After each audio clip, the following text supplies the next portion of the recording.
ndakumboraira zatete, ndakumboraira vasikana, ndakumboraira zemukuru, ndakumboraira vakomana, ndakumboraira zatete, ndakumboraira vasikana, ndakumboraira zemukuru, ndakumboraira vakomana.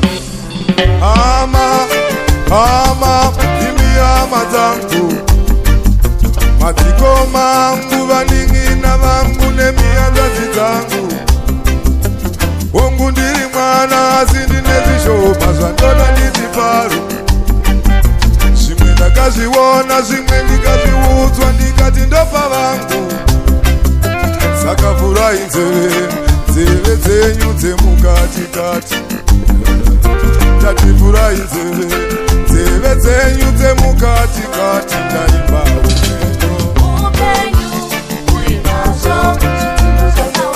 Mwari ndiye muchengeti,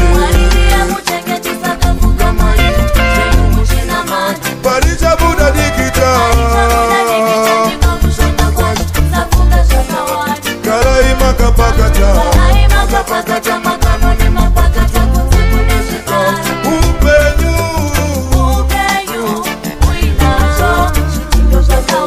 Mwari ndiye muchengeti, parichabuda dikita, garai makapakata,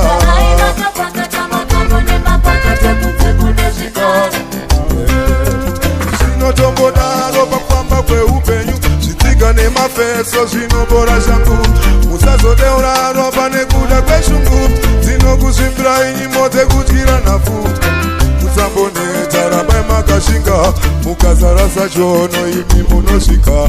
Tariro yenyu chete ndiyo yakakosha, mangwanana notanga kachokwerarira. Mwari ndiye muchengeti, parichabuda dikita, garai makapakata, upenyu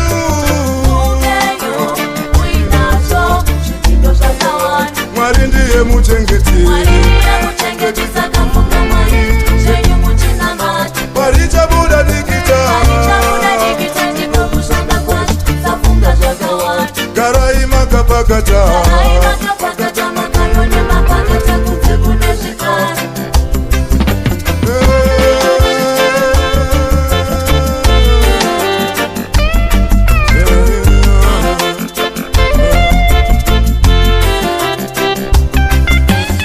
chaitemura chochiya Josefa, aiva matsiva akazova mazambuko.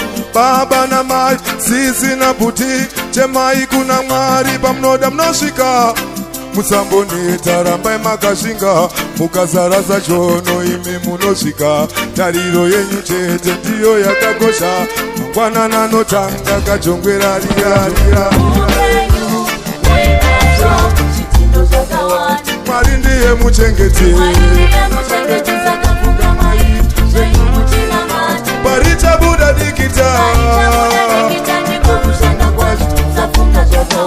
garai makapakata, upenyu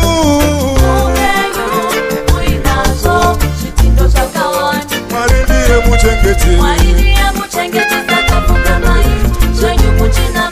parichabuda dikita, garai makapakata,